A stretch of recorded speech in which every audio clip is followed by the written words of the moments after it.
right, Mixmaster B here live from the MMB Radio studios for the MMB Radio podcast where no topic is too big or too small. And on the phone lines right now, I have actress, businesswoman, model, and diehard Philadelphia Eagles fan, Miss Aria London. How are you? I am good. Good morning. I wouldn't say diehard because if you start asking me questions, I'm going to put my foot in my mouth because I don't know too much about the Eagles, but I definitely vouch for them whenever I get a chance. Well, thank you for that introduction. Well, you root for them, so that's that's more than what some people here in Philadelphia can do for them, especially if they're losing. Are you? Wait! Whoa! Wait! No. We actually have some. When I was over there, there's a lot of Eagle pride. I was surprised. I hadn't been there in a really long time, and we got like Dunkin' Donuts, official Eagles coffee, and everywhere you walk in, I went in and there was like Eagles. It's everywhere. So I would have to beg to differ because I think they got a lot of love over there. Well, yeah, they got love for them, but that love can easily turn. It can sway depending on the outcome every Sunday or Monday or Thursday. Yes. Yeah. 1 week they're in love with Sam Bradford, and next week it's why did we pay this guy and why did we go get him? And yeah, it's a love-hate relationship here. Well, East Coasters, they're a volatile bunch, so what are you gonna do? But we want to talk about you. We'll get to the Eagles talk in a bit, but we want to talk about you. So, looking at your resume here, it's like you're an actress, you're a model, and you obviously are successful at both of them, which makes you a businesswoman, and you've done a lot of that we want to talk about the X'd Out campaign, so I want to talk about that. But kind of take us from the beginning. Where are you originally from? I'm from LA. I'm born and raised throughout California, but originally from a little city called Torrance, which is, I guess, LA County, or it is LA County. So, I'm like a native to these parts. Now, one of the few, apparently. Growing up in that area, there's so many so-called self-proclaimed models and actresses. How did you get into the business and kind of separate yourself from everybody else that was out there claiming to be the next it person? That's funny you say that because I was listening to your podcast with my girlfriend, Andrea Prince, and you guys were talking about this very same thing. For a minute, I didn't even want to announce that I was in the industry because I thought it was so cliche and embarrassing because, as she had said and you guys had kind of talked about, when you go somewhere, especially in this city, it's true, like, everybody's an actor, so it's just like, oh, Jesus Christ, here we go, a bunch of, like, non-working actors or models in the same vicinity, and it's embarrassing. So I didn't tell anybody what I did. I just kind of, like, got on my grind, and I was in and out of it in some way, some capacity, pretty much all through my life, whether I was doing it myself or I was surrounded by it. So starting out young, obviously, like, the basics, school theater, got some horrible headshots, tried to audition a little bit, was kind of like more focused on being a kid, and I had kind of a rough upbringing, so I was kind of torn between where my focus was at between the three of those things and everything else. And then my mom did wardrobe, and my stepdad was a key grip, so I would be on sets if I wasn't doing my own thing. And then I got into modeling, a little bit of music videos, tried that angle for a minute because I was like, all right, well, I'm seeing that I looked a certain way at a certain time, and I saw what was on TV. I saw what they were casting, and it didn't look like me. So I was like, let me find where I can fit in here because I'm going to get in somehow, build my fan base. And I kind of knew that in this industry, it's not really, there's no rhyme or reason. There's no right way or wrong way to go about it. You just got to do what you got to do, and it happens when it happens or it doesn't. But I did have a bit of a strategy.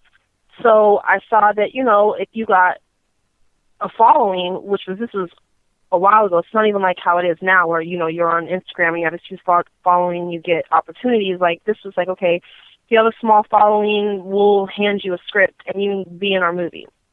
So I was like, I'm going to try that. I tried that. It worked, but I wasn't getting what I wanted out of it. So I stepped away from that and reevaluated a new strategy. And then I've just been doing it ever since I guess I could walk and talk. So here I am now, and I'm not as successful as I would want to be, but I'm blessed to be working and I'm constantly grinding. So, as you had said earlier, the struggle is real, and indeed it is. So was this something that you always inspired to be as a child, like wanting to get into modeling and acting, or was this something that was kind of like enshrined in you from your parents and family? And where did you go from that?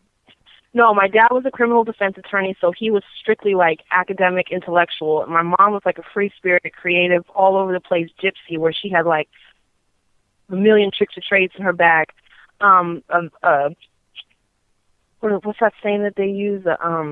Jack of all trades and a master of none. So I didn't really, what I want, it was born in me. Like, it sounds corny to say, but I'm naturally a creative person. I naturally enjoy being in front of the camera. I don't mind, if I'm in a room and all eyes are on me, I actually prefer it that way. So I remember when I was younger and I would have my little cousin, like, play with me. She would want to play, I don't know, Barbies, and I would want to direct Phantom of the Opera, like little pieces in the living room. So, I think they say like every kid kind of like does what they are, I don't want to say destined to do because I'm saying all these really cliche lines right now, but we grow up and we're playing with this or we're playing with that, our interest is in this. So it was my calling, I guess. But I've ventured into other things that I want to get involved in that I still feel like tie in with being an actress and being in the entertainment industry, but obviously I've expanded my horizon. So at the end of the day, that's my passion. That's what I want to do till I die. But I've taken interest in other things as I've come along. Now, what do you prefer to do more? Do you prefer to do more of the modeling, or do you prefer to do the acting? I think that they go hand in hand. I prefer talking. I have a lot to say, obviously. So any opportunity that I can to take a role and run with it and be somebody, bring a character to life, I love that. I do like modeling because, especially now, like, there's a lot of sexuality, or for me anyways, in modeling. I get to really, embrace my body more. I mean, obviously when you're on camera you can, but I love my body, so it makes a lot more sense from walking around in lingerie in front of a still camera, although I'm sure a lot of people would prefer if I do that in front of a rolling camera, but I would prefer to have clothes on when I'm doing a film or a television show, and then when I'm modeling, I like to be a little more risque. So I like a bit of both, but I would say I lean more towards television and film. Well, I have to say we have one thing in common already off the bat. You said you love your body, and I can't disagree with you there. Thank you. But what is the exact measurements that you have going on? I'm a 34 double D 25 36. Okay. Now, you obviously looking through all your pictures, you look at you're really fit and you keep in shape. How do you stay so fit, like traveling so much? Like, when do you find time to do workouts, and do you work out? It is a challenge to stay healthy, especially when you are traveling, because you're out all the time eating in nice restaurants, and it's like, how do you say no to this or that? So it's definitely a sacrifice, but I think with anything, if you want it bad enough, you find a way to make it happen. So, for instance, there was this was locally, but I went to the gym the other day and it was closed, and I was like, fuck, man, I need to work out. I haven't worked out, and I'm not really one to work out in my house. I just don't get any motivation from that. But I wasn't going to let the day end without getting in workout, because I don't know, it makes me feel good to get the blood flowing. So I ran around the parking lot. It wasn't as fun as it would have been if I was inside. It wasn't the ideal situation, but you make it happen. So when I used to go and do shoots in New York or whatever, or if I would be in Miami, all right, I don't have all the time in the world, but they got a stair wall, so I'm gonna go put on my tennis shoes and I'm gonna run up and down that motherfucker, because it's gonna make me feel good, and it's the dedication that I have towards the goals that I want, which is to maintain my figure and stay fit. And as far as eating, I kind of eat like a dog now, where I know what I like and I eat what I like and I kind of keep it on that, because anytime I go outside of that, that's when I start to put on a little bit of pounds, and I don't like that. So you learn what works for you and you maintain it, and you have people come in and try and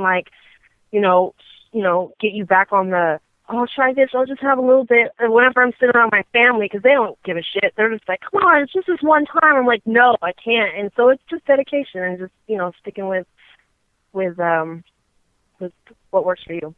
Having that willpower to just say no when yes, treats are being exercise that as much as often. So you have this really exotic look to you. What is your ethnic makeup? My dad's Hungarian French, and my mom is from Liverpool, England. Okay, now I'm from LA. Now, do you speak any other languages, or? No, I speak a little bit of Spanish, enough to carry on a small conversation. But unfortunately, I'm strictly English for now. Strictly English. I know just enough to get me through, like, ordering a meal probably at Taco Bell. But I'm a little bit beyond that. I can get us out the door and maybe down the block and, make a little bit of conversation. But, yeah, I'm right there with you. So. Well, then I'm definitely making sure next time I go to Taco Bell or ordering something, I'll have to bring you with me, so this way I don't get mugged or something. And I'll get my food and be able to walk away. Where are you ordering food? in the bad parts of Philly, Oh, okay. All right. So, how many movies have you done to date? Now, you've done a long list of movies, and people can check them out on your website or, like Internet Movie Database. But how many have you done to date? I know I have about 33 credits, some of which I would rather not mention on my IMDb. I was actually just having a conversation with a fellow actor / friend of mine the other night. We were just talking about how we want to remove some stuff. Cause it's like, God, we don't even want to talk about this. But I would say roughly, I did about 4 films last year. I have 2 coming out. I'm doing about a film a year, so that's good, and that's been for the last 10 years, I want to say. But I think that's good, you know what I mean? Because at one point I was trying to stay working, and it was compromising the quality of the work that I was putting out. And even still, I can look at the work that I've done, and I'm just like, oh my God, Aria, what the fuck were you thinking? But as long as you stay working, you learn, from set to set. So I'm happy with everything that I've done, because if it's not the best work, then at least I've grown from it, and then I move on and take that to the next one. So about a film a year. Now, I'm looking through, like, your modeling pictures that you have online. What do you prefer being, a blonde or a brunette? Oh, that's tough, because I'll see a hot blonde working down the street, and I'll be like, damn, I want to be a blonde right now. Because, women, we have that natural competitive edge to us, so it's like, I want to rock that, but then I just think there's something about a beautiful, sultry, brunette that walks into the room, and really it's the woman, like black hair, red hair, green hair, whatever. Like, confidence is ultimately where it's at. So whether I have blonde hair, whether I have brunette hair, as long as I'm confident and, like, my energy is good, then I'll rock whatever, man. I'm not going to complain either way. So what is something you still want to do in modeling and in acting? Modeling is fun. I would say it's more of a hobby. I'll constantly do it because as the industry has transformed now, you don't really see a lot of top models on all these, like national publications the way that it used to be. You see more actresses. So like I was saying, I feel like it goes hand in hand. But in terms of my television and film career, I would love to book a series. The turnaround on these films, unless you're dealing with somebody that just gets them out like left and right, which can be questionable because that, it takes a lot to make a really good project. And so if somebody is getting them out and turning them around really fast, good for them. That's more of a producer. But I feel like it does compromise things in a sense. So, and it's hard. You want that like immediate satisfaction and gratification from like, okay, I did this, and then people see it and they're like, oh, I saw you in that. Well, if you're doing a film, it's coming out every year, and it's sometimes more taking 2 or 3 years to come out. It's like, what, have I seen you? So it gets a little bit, like it hurts as a entertainer and as an actor who loves doing what I do. And people message me and they're like, where can I see your stuff at? Obviously, television has a quicker turnaround, so I would like to get on a series so that I am, interacting with people more on just like the work that I'm doing, and it's coming out a lot faster. So that would be ideal as a television series. And plus, you get that residual income, and it comes in quite often. So that makes anybody happy. Yeah, you gotta love that when the money flow. When the money train is coming in, it's always a good sign. Indeed it is. So what is something that you will not do as far as modeling goes? Like, I know you have like a pretty huge palette of different looks and designs and different things that you'll do, but what is something that you're just totally like not going to do that? I'm pretty easygoing. I kind of have to step back sometimes, and I have to remember that I am putting this out to the public. So I don't want to say that I don't show my true colors, but you kind of have to tailor yourself in knowing that, you can't just lay all your cards out on the table. So I love to be nude. I love to walk around naked. I have no problem with it. If we were all naked, I might not want to see a lot of these people, but I just think it's freeing. But I probably wouldn't do that in modeling, only because it is very private. Like, I want to leave a little bit to the imagination. I mean, there was a point where I was like, I'm not going topless when it came to acting. I will not do it. I'm this serious actor. And then I was like, you know what? Fuck this. Like, they're tits. Get over it. There's a lot of very successful, talented actresses that have bared their breasts and gone on to have great careers. And everybody's got an opinion. So at the end of the day, I'm going to do what's true to me, but I want to do it in class and style. So whether it's modeling or acting, when the opportunity is presented to me, I will dissect it then and see if it's the best thing to do, and then go forward. You won't do nude, but what's one part of your body that you absolutely love, and one part of their body that you're like, I really would like to either change or get fixed or work on, if anything? So what do I love? I love all of me. No, I don't know. I'm a pretty tough critic on myself, so I could probably go from my head to my toes and say I would, tweak this and tweak that. In terms of what I would work on specifically, I like great legs, and so right now a goal for me is really building up my hamstrings and getting those nice and tight. So that would be something that I would definitely am continually working on, getting them legs right. Get them right, get them tight, Get them right, get them tight. Yeah, but you gotta have a little cushion. So I don't want to be walking around like a bodybuilder, even though there is some very attractive women that bodybuild, but it's just not for me. But yeah, like they say, you can do all those sit-ups, but don't lose that butt. But don't lose that butt. Yeah, and I did for a minute because I used to be pretty curvy, and then I was like, all right, I need to drop these pounds. I did, and then whoop, the ass went, because when the ass is real, it goes. Mm-hmm. So everything aside from my breasts are real on me, so it's a daily struggle just to keep that up, and now having fake ass is like the norm. So I was gonna say, it's almost commonplace now to have a fake booty. Yeah, it is. But I don't knock it. Yeah, but just like fake boobs, you got to make sure you get it done right, because if you don't have it done right, then it just looks weird, It does. So there is consequences to having a fake butt, just like there's consequences to having fake boobs. So. Oh, yes, there is. Yes, there is. Now, what's one thing that guys or girls or people point out to you that they say they really love about you? Like, what's the one feature that they're like, physical feature that they say, oh, I really love this about you? Like, what's the one thing you get complimented on? Universally, I would say my eyes. I say a lot of people say that I have I don't know, captivating eyes or whatever, which is great because for a while it was like, damn, she got ass, and then it was like, ooh, look at them titties. So when I walk into a room and people are like, wow, you have a gorgeous face, you have great eyes. I mean, that's obviously where I want the focus to be, is on my face. So I'm happy with that.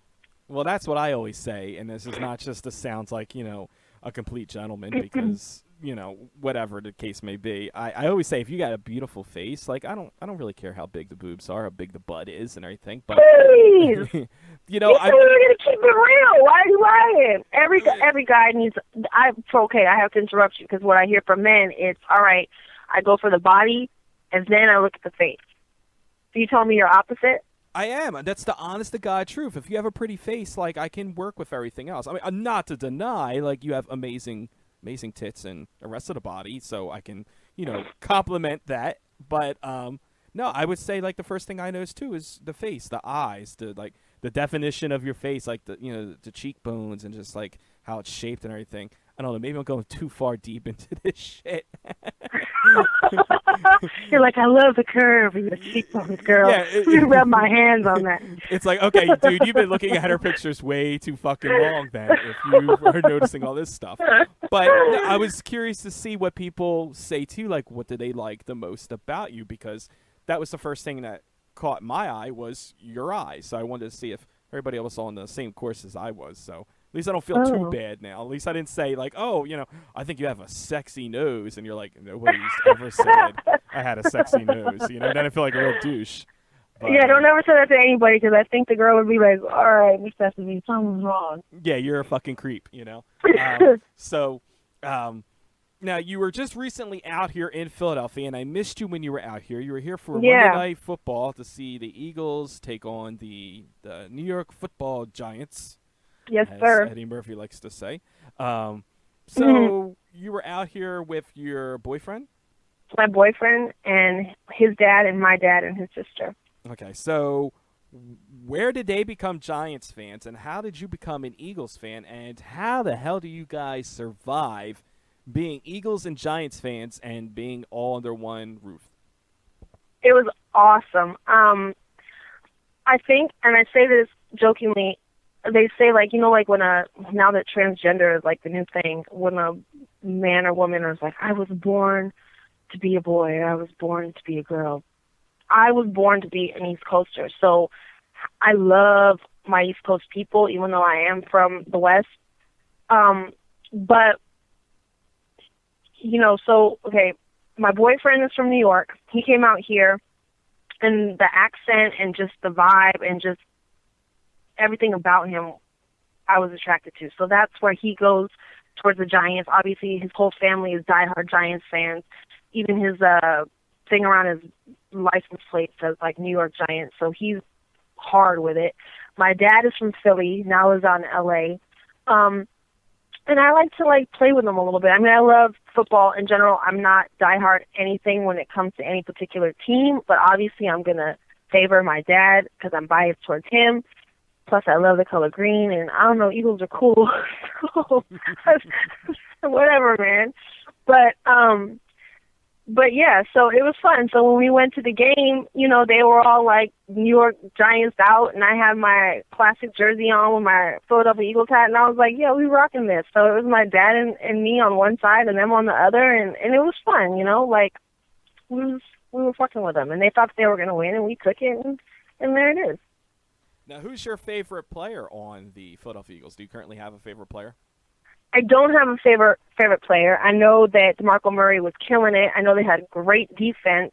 I was, to be honest with you, I was paying a little bit more attention to the cheerleaders than I was the actual game.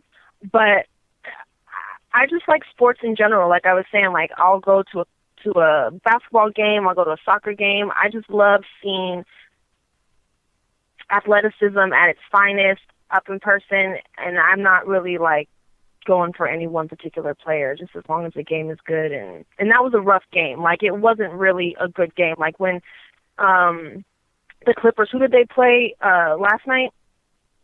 The Clippers. I don't even know who the hell they played last night. Well, anyways, in the end of the fourth quarter, it was like 102-102. Like, that's a good game. You know what I mean? Because it's like, who's going to take this? When it's fucking 27-7 and you're already like 3 minutes at the end of the fourth, it's like, fuck. Okay, people are leaving already because there's no game there. So I just like the game, like the competitiveness of it. And I don't really care, honestly. Like, if the Giants would have took it, they would have taken it.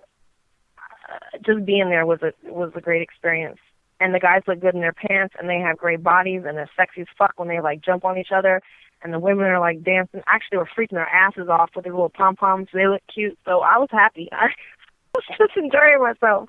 I was like, whatever. Whatever happens, happens. Yeah, so, well, that's the one cool thing about East Coast versus West Coast is that the fan bases out here, I feel like, are a little bit more loyal than over there? West Coast. Yeah, not so much loyal. You know what I mean? But I feel like there's a lot of people, especially like in LA, Lakers fans, Clippers fans, and this is only my opinion, people, so please do not send me hate tweets. I just feel like a lot of it it's like a social gathering out there. Like, you only go because you want to. Wait, are we talking about the East Coast? No, I'm talking about the West Coast.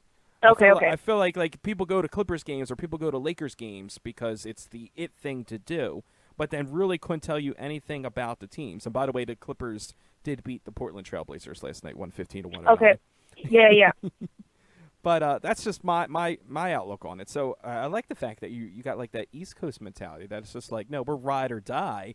Like, we're gonna support the team, good times and bad. Like, we're not just gonna come out when they're winning, and I'm not just gonna come out because it's the it thing to do. No, and I will say, well, okay.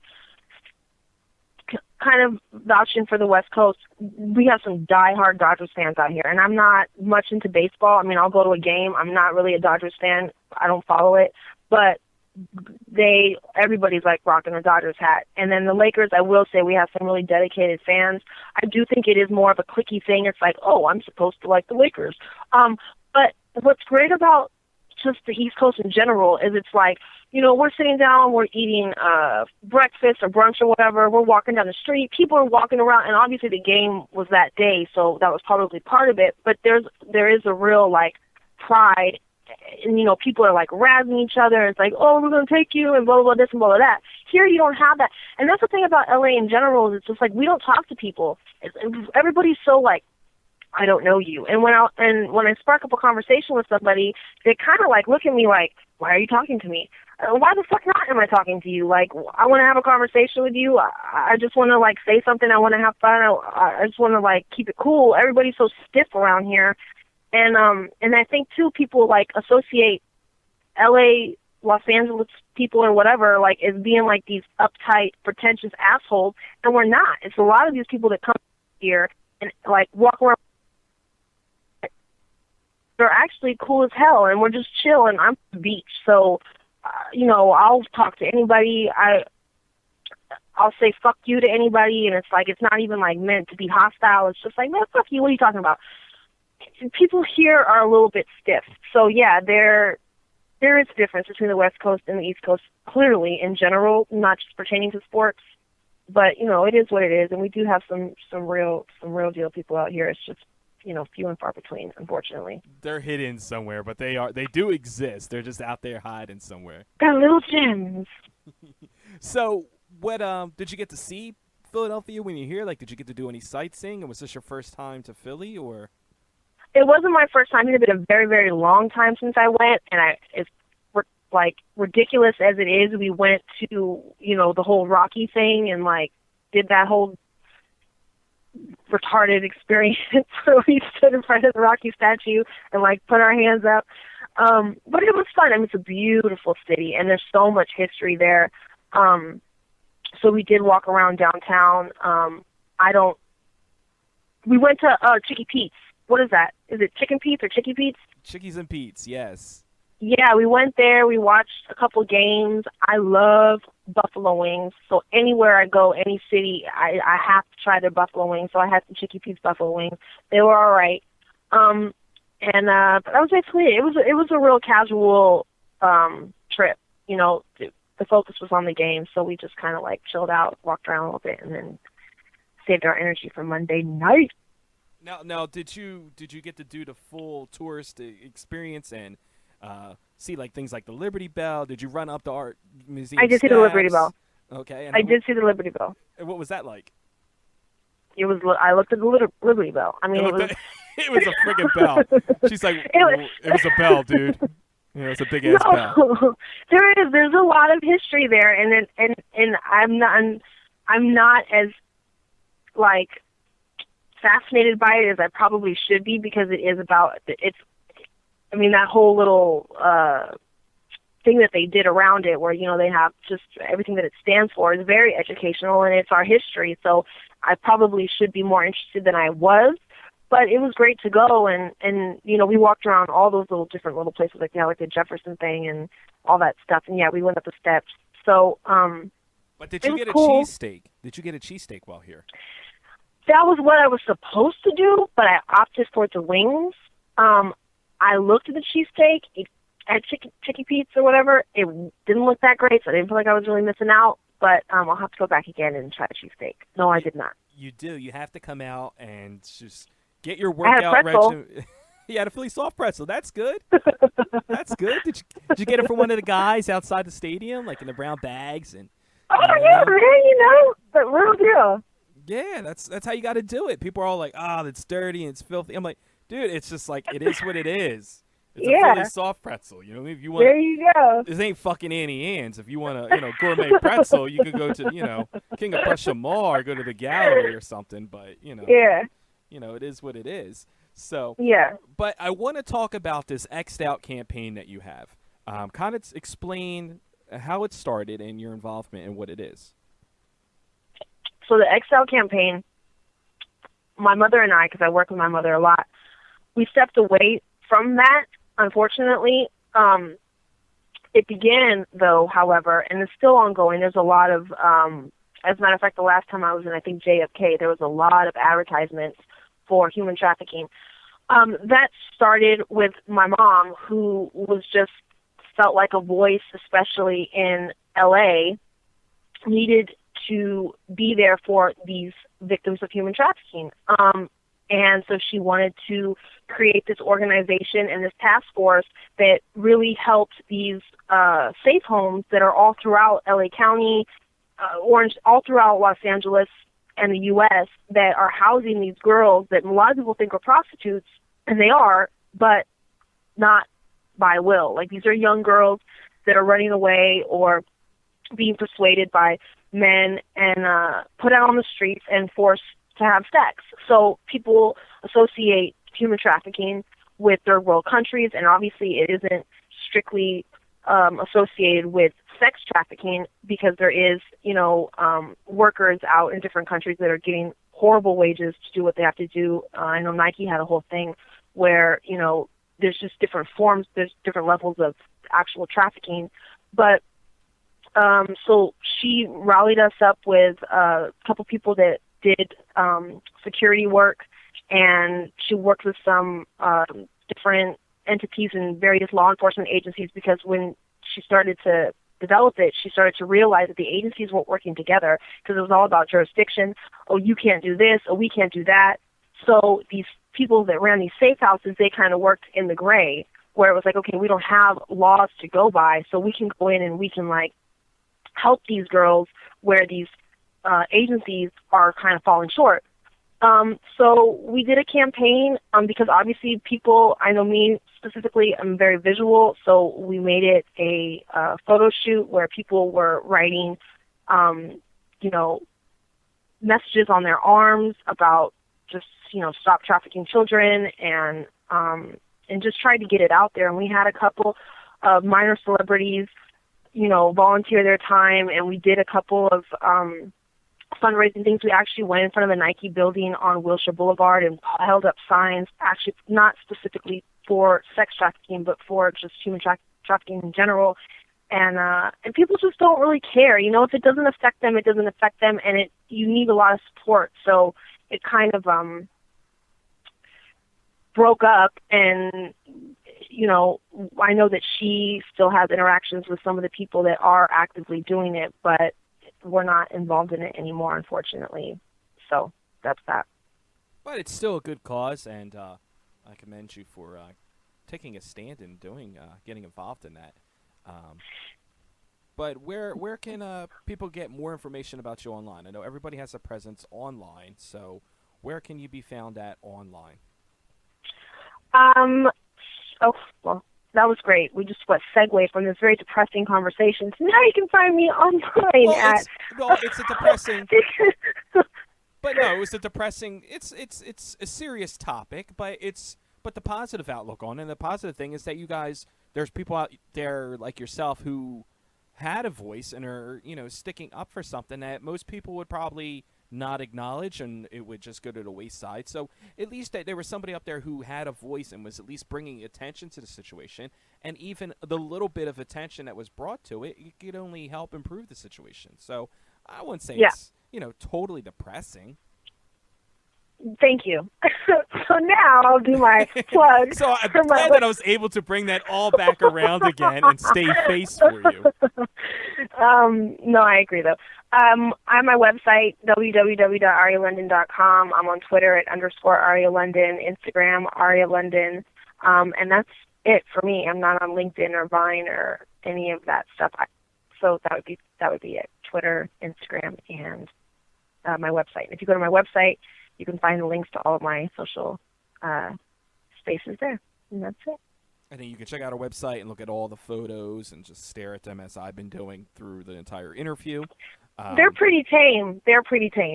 Well, where are the untamed pictures? I mean, this is what we want to see. They're in my phone. Oh, well, I do have the phone number. It is an 818 number. So I mean, if you want to just send those over to me through text, right. You know what I mean? Like I'm totally down with that. I won't share it. You know what I mean? It's it could be an MMB exclusive to myself. But I mean that's totally up to you. It's totally up to you. I'm gonna send you pictures of my cheekbones.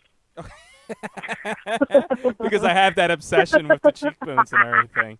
Yeah. So yeah. I kind of killed myself when I said that. Damn. Not going to get any of those exclusive photos. Damn it. That's hilarious. But, all right, well, so we don't want to leave this on, like, a sour, depressing note. So, just real quickly, kind of tell people, what is a normal day for you when you're not modeling? Like, what kind of music do you listen to? What kind of hobbies do you have? Like, this is the eHarmony profile for you if you were single. I love all types of music. I recently left Pandora and went over to Spotify, which I'm loving right now. Obviously, I like my trap music, and then I like just whatever the mood called for. I like Tiesto. I like a little bit of like jazz. I'll listen to anything. I'm not really like, oh, I won't listen to that. So when I put on my Spotify, it's just like, okay, if I'm running to some, I don't know, maybe Lil Wayne or Mac Miller or Drake. And then if I'm chilling at my house and I'm studying, because I told you I'm on that mind grind right now. Like, I don't know, Beethoven or Sade or something that just kind of like relaxes me. And then a day-to-day thing for me is go to the gym, and I'm going to be taking my real estate exam on Monday. So wish me luck for that. I just got brought into a brokerage firm so that I can start getting on my real estate hustle. And then I'm looking to launch my online retail store for women in January. So I'm putting all those ducks in order. So I am on education right now and just getting my shit together. So that's what my day consists of, is reading what I need to read, doing what I need to do, and not wasting time, because time is of the essence. And you got to look good, but the mind is everything. So that's what I'm doing. Now, there was one thing I got to make sure I get in, because I was told to ask this, and we had it with Andrea Prince. I was told by Trill Imagery. Okay, he wants to hear your side of the story of the infamous pool table photo shoot, and how did that all go down? I mean, we heard Andrea's story, but now we got to hear your side of the story and try to piece this thing together. Like, what happened there? Hey, when Andrea and I get together, and then we have another little culprit in our trio, it's crazy. We have a lot of fun. So was shooting with Trill imagery and was like, I hadn't modeled in a minute, so I was like, come on, man, I want to get Trill with you. So I hit her up, and we orchestrated it, and then next thing you know, we're on a pool table, and our tits are like flying out, and I'm like, Andrea, you gotta cover this up. But we have fun with each other, and nothing against. I talk about hate tweets. Let me put for the record straight. I have nothing against the gay community. I love the gay community. I have no problem with it. But we'll do these stupid things, or we'll be like, oh, that don't make me gay, man, right? So the whole time we were on the pool table, like I would be playing with her, like, I don't know, a little bikini string or whatever, or we would like pretend like we were going to be like, all up in each other's face, kissing, not literally kissing, but very close. And then we would, joke around and laugh. Like, that don't make me, gay, right? So, I don't know, we just had fun, and obviously we got some good pictures out of it, so it was cool. It was true. So you guys did, like, your little freaky photo shoot on the pool table, and yeah. I heard that people were, like, bitching, and they were like, this is, how can you have this here? And, like, we went back in time, and just... It was, yeah. And no, they weren't really bitching. Security did come out, but, there was a lot of T&A going on, so I'm sure they were concerned since we were in a public environment and there's little kids walking around from time to time, but, all in good nature. Nothing. It's not like a lot of the stuff that I'm sure you're accustomed to with these XXX girls that you be interviewing, so it was a little tame compared to what I'm sure you're used to talking about. Regardless if you don't do porn, you know what I mean? You're still freaking... I watch porn. You do? Okay. How often do you watch porn? I watch it. It's educational. It really is. It really is. So probably maybe once or twice a week. And are you getting like tips or tricks from it? Like are you learning like techniques from it? Like, are you studying it? Yeah, the whole thing. I multitask when I watch it. I'm enjoying myself. I'm learning some things. I'm being entertained. I get the full, I take as much as I can out of the experience every time. But are you truly enjoying yourself? Air quotations. But from time to time, yeah. Me and my boyfriend partake in it quite frequently. In sex or masturbation or watching porn, or all three? All of the above. Okay.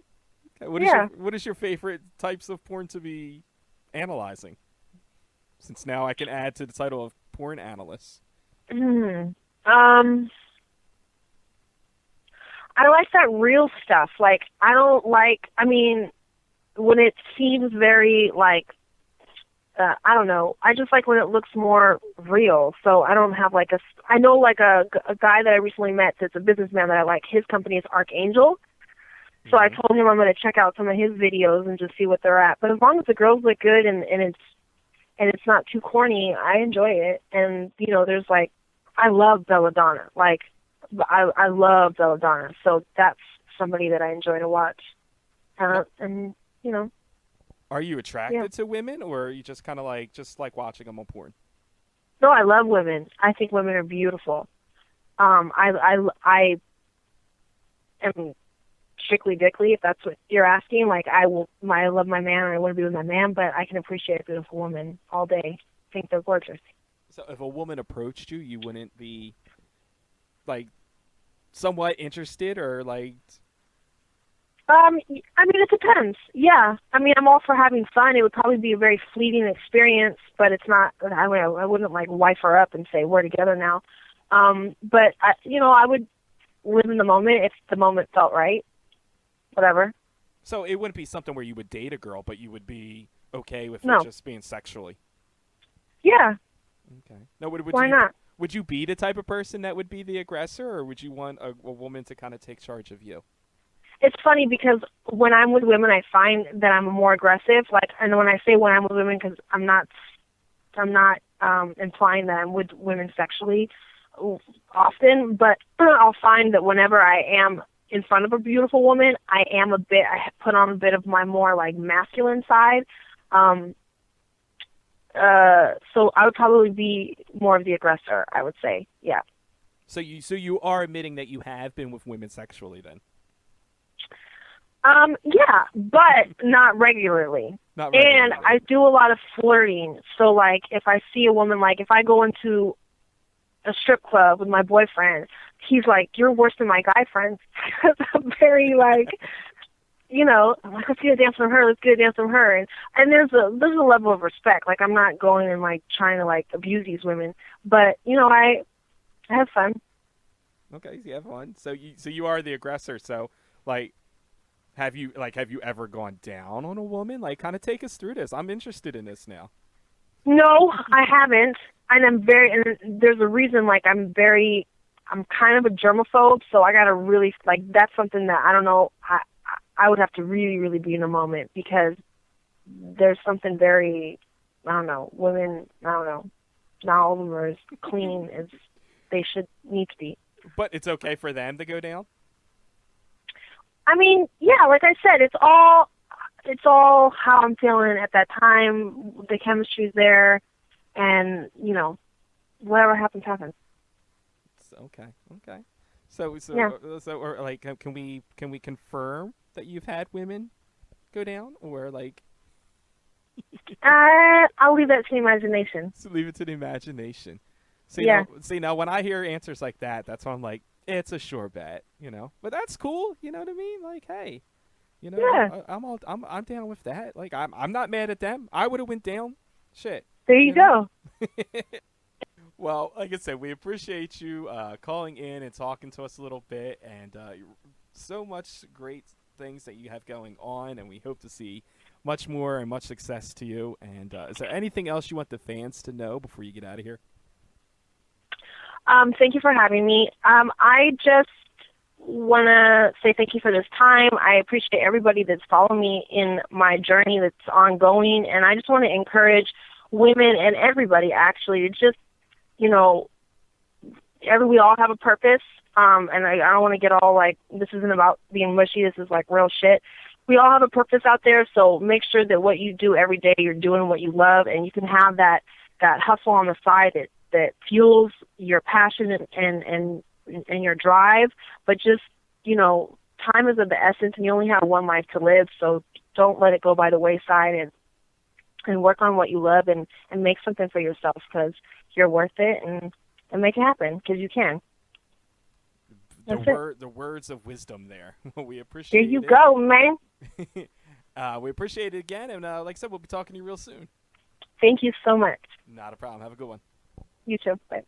Hey, everyone. This is Aria London, and I'm here with Masta on MMB